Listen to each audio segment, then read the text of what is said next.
I feel like David has lost his innocence. I've noticed David changing somewhat, being a lot more clingy than usual. He wants to be with me all the time. My fear when it comes to David is that he just thinks it's because of him, that he might blame himself for what my dad has done. My fear for David, if things don't turn around quick, is that he started getting in trouble at school last year. And then I think it's only going to escalate from here. And if we don't get some help, I feel like David is going to be lost in the cracks. My number one concern in this family dispute is the welfare of Marla and Marty's 10-year-old son, David. Now, there's someone that I want Marty and Marla to meet. This is Sean Collinson. He is a civil and family law mediator based here in Los Angeles County. And Sean completed the Harvard Law School Initiative Program on negotiations. He's worked in over 1,500 families, many of whom were dealing with child custody situations. And with the permission of Marty and Marla, I asked Sean to spend some time with 10-year-old David. David, how you doing, man? I'm Sean.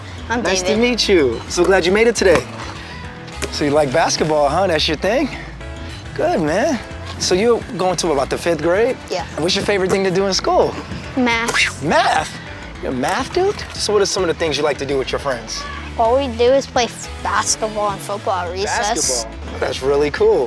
What's your favorite thing to do with your mom?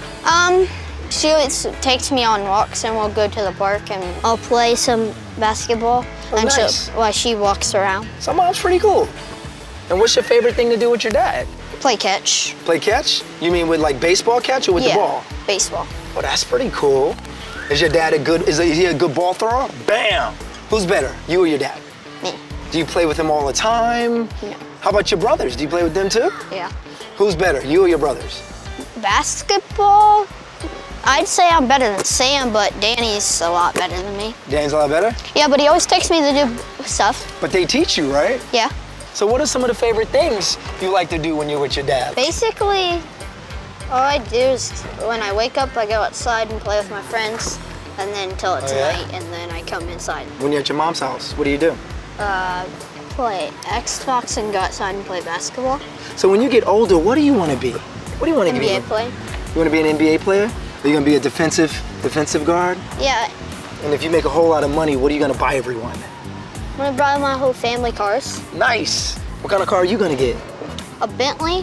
Whoa. For just business and regular occasions. Just business and regular occasions. What about the other occasions? For racing and going fast, a Ferrari. Nice. Can everyone ride in your cars? Is mom, dad, can everyone get in?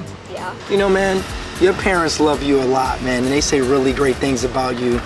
I met you. You're an amazing young man. I mean, your cool haircut. Hey, can I get in the Bentley? Yeah. Yeah? I'm in the Bentley? Nice. Sean, you've worked with 1,500 families in mediation situations, often custody. What'd you take away? There was 2 things that stood out to me, what I heard and what I didn't hear.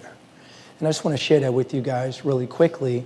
What I heard was Dad was on equal footing with Mom. The houses were parallel. He was on equal footing. The other thing I heard is David said, everybody's going to get a car. He didn't exclude anyone. Everyone was getting a brand new car. What I didn't hear him say was I never heard him say he didn't like going to Dad's house. Dad hit him. Dad beat him.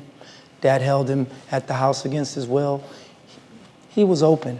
When kids are in the crossfire like they are here, they get at risk. And you see this happen in families that are at war, right? Yes, sir. We see that all the time.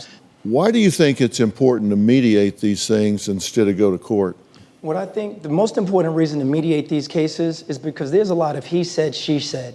When I bring these people into mediation, the first thing I want to do is identify the elephant in the room. Dad is wearing the wrong jersey and the wrong huddle. He made that mistake, but today he owned up for it. So once we identify what's going on, we have to put down these swords and start putting the child's interests in front of ours.